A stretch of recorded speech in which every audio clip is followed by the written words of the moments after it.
नमस्कार दोस्तों, हिंदू धार्मिक स्टोरी में आपका स्वागत है। महर्षि वेदव्यास द्वारा रचित महाभारत ग्रंथ में अनेक महारथी व बलशाली राजाओं का वर्णन है। ऐसा ही एक महारथी राजा था जरासंध। उनके जन्म व मृत्यु की कथा भी बहुत ही रोचक है। जरासंध मगध वर्तमान बिहार का राजा था। वह अन्य राजाओं को हराकर अपने पहाड़ी किले में बंदी बना लेता था। जरासंध बहुत ही क्रूर था। वह बंदी राजाओं का वध कर चक्रवर्ती राजा बनना चाहता था। भीम ने 13 दिन तक कुश्ती लड़ने के बाद जरासंध को पराजित कर उसका वध किया था। कंस का ससुर था जरासंध। जरासंध मथुरा के राजा कंस का ससुर एवं परम मित्र था।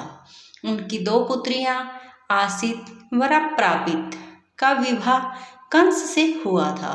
श्री कृष्ण से कंस का वध का प्रतिशोध लेने के लिए उसने 17 बार मथुरा पर चढ़ाई की, लेकिन हर बार उसे असफल होना पड़ा।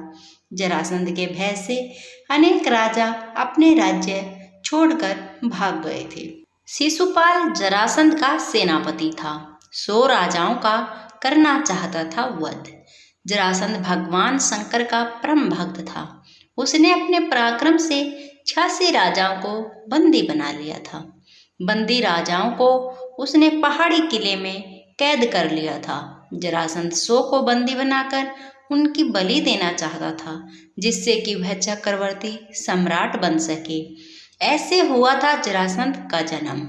मगध देश में बृहद्रथ नाम के एक राजा थे। उनकी 2 पत्नियां थी, लेकिन उन्हें कोई संतान नहीं थी।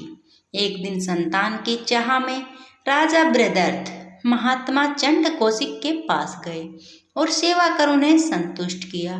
प्रसन्न होकर महात्मा चंड कौशिक ने उन्हें एक फल दिया और कहा कि यह फल अपनी पत्नी को खिला देना, जिससे उन्हें संतान की प्राप्ति होगी।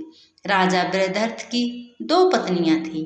राजा ने वह फल काटकर अपनी दोनों पत्नियों को खिला दिया। समय आने पर दोनों रानियों के गर्भ से शिशु के शरीर का एक एक टुकड़ा पैदा हुआ। रानियों ने घबराकर शिशु के दोनों जीवित टुकड़ों को बाहर फेंक दिया। उसी समय वहां से एक राक्षसी गुजरी। उसका नाम जरा था। जब उसने जीवित शिशु के 2 टुकड़ों को देखा तो अपनी माया से उन दोनों टुकड़ों को जोड़ दिया और वह शिशु एक हो गया। एक शरीर होते ही वह शिशु जोर जोर से रोने लगा। बालक की रोने की आवाज सुनकर दोनों रानियां बाहर निकली और उन्हें उस बालक को गोद में ले लिया। राजा बृहद्रथ भी वहां आ गए। उन्होंने उस राक्षसी से उसका परिचय पूछा। राक्षसी ने राजा को सारी बात सच सच बता दी। राजा बहुत खुश हुए और उन्होंने उस बालक का नाम जरासंध रख दिया, क्योंकि उसे जरा नाम की राक्षसी ने संधित किया था। भीम ने ऐसे किया था जरासंध का वध। जरासंध का वध करने के लिए भगवान श्री कृष्ण ने योजना बनाई। योजना के अनुसार श्री कृष्ण, भीम व अर्जुन ब्राह्मण का वेश बनाकर जरासंध के पास गए और उसे कुश्ती के लिए ललकारा। जरासंध समझ गया कि ये ब्राह्मण नहीं है। जरासंध के कहने पर श्री कृष्ण ने अपना वास्तविक परिचय दिया। जरासंध ने भीम से कुश्ती लड़ने का निश्चय किया। राजा जरासंध और भीम का युद्ध कार्तिक कृष्ण प्रतिपदा से 13 दिन तक लगातार चलता रहा। 14वें दिन भीम ने श्री कृष्ण का इशारा समझकर जरासंध के शरीर के 2 टुकड़े कर दिए। जरासंध का वध कर भगवान श्री कृष्ण ने उसकी कैद में जितने भी राजा थे सबको आजाद कर दिया और कहा कि धर्मराज युधिष्ठिर चक्रवर्ती पद प्राप्त करने के लिए राजसूय यज्ञ करना चाहते हैं।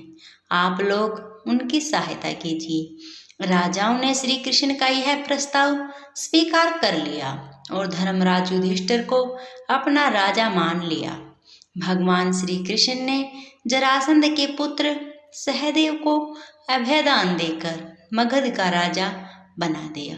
दोस्तों, ये थी महाभारत के पात्र जरासंध की पूरी जीवन कथा, जन्म और मृत्यु से लेकर कहानी कैसी लगी कमेंट्स में ज़रूर बताइएगा। अगर आपको पसंद आई तो जय श्री कृष्णा लिखना और वीडियो को लाइक करना, अपने दोस्तों को शेयर करना, कमेंट्स करना और चैनल को सब्सक्राइब करना।